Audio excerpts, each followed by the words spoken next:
I have the perfect gift idea for you to give yourself or someone else you know who likes to watercolor, draw, write, anything.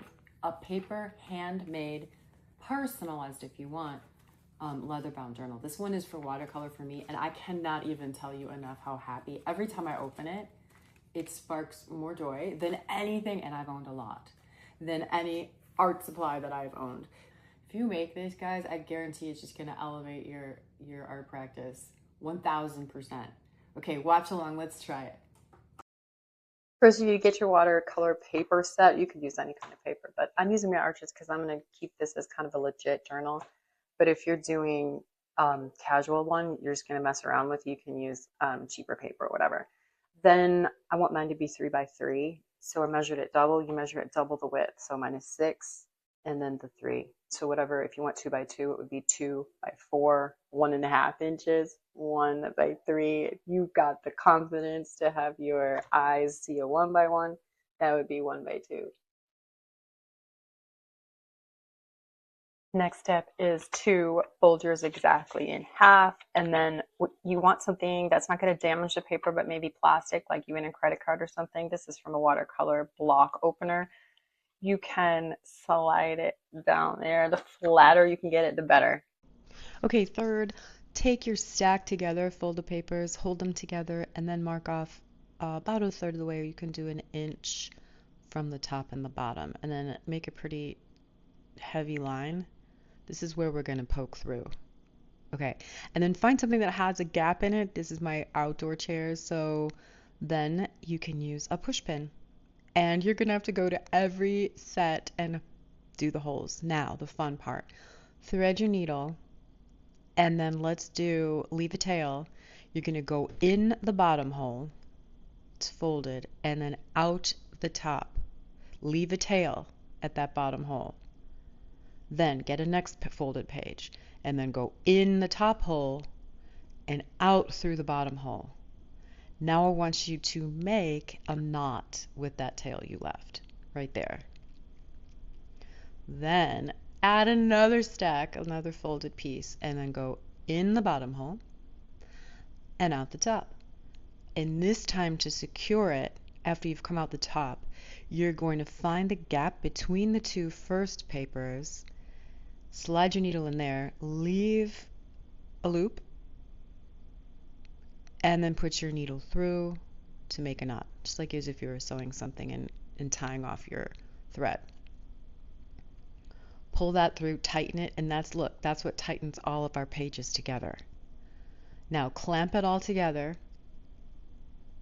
with your binding side up, and then use Mod Podge or glue. Even an Elmer's glue will work, and just get it on the edge. We're just trying to bind it all together. You don't want too much dripping between these, or it'll kind of make your pages hard to open up. You just want it kind of just at the edge, binding them all together. And then we're going to wait for that to dry. You then glue a heavy cardstock piece to match the size. I have the 3x3, so mine are 3x3, to the front and the back. You can also use mat board, something kind of heavy, like not just a regular cardstock, like extra heavy. We're trying to give this some structure to attach the cover to.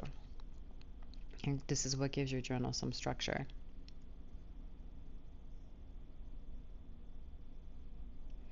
And then you can clamp that together. Wait for that to dry. When it's all dry, we're going to measure and cut your cover with whatever piece of leather that you got. Take your book, your sketchbook, align it to the edge, then fold it over. So there you go. That would be if it was perfectly straight and flush with it, but we want that extra flap. So we want to draw a curve. I just eyeballed it, guys. You can get more specific and measure it out. But I want that curve to be there, and what closes my book kind of looks nice there. So we're going to use that to also attach the rawhide strap. So just kind of measure that out. I eyeballed it again. I put a line, and then I made in sort of a half oval to that line, penciled it in, and then try to do symmetrically top and bottom. And then, sorry about the shaking camera. Then I'm marking it off across the top so that I know where I'm coming down. And just making that little arc and then trying to mimic it exactly at the bottom. So it's like a long bullet shape. And you can fold it in half to get the exact. But I'm all about eyeballing. Okay, then, guys, we're almost there. Last but not, well, second to last, we're going to glue. I have boot glue because one of my pairs of shoes always falls apart. So I have this boot leather glue. It's really just an industrial, like, super glue. So you can use a super glue, a construction glue, Gorilla Glue, whatever you have that can bind leather and paper. And then I have this little owl AWL punch thing from some reupholstery. Guys, I do it all. But from some upholstering, but you can poke through with whatever you have. Even a knife, the tip of a sharp knife, and you just want to make sure that you got a hole that you can get your rawhide strip through. You're going to stick your rawhide strip through and make a knot. And guys, that is it.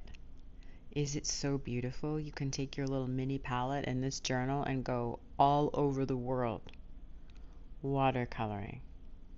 Glorious. So easy to open. I really like it. And then the pièce de résistance will be, if you want, you can personalize this in other ways. You could even paint on it or do whatever. But if you have letter stamps, you can punch into it. So let's try, I'll show you that and you can decide.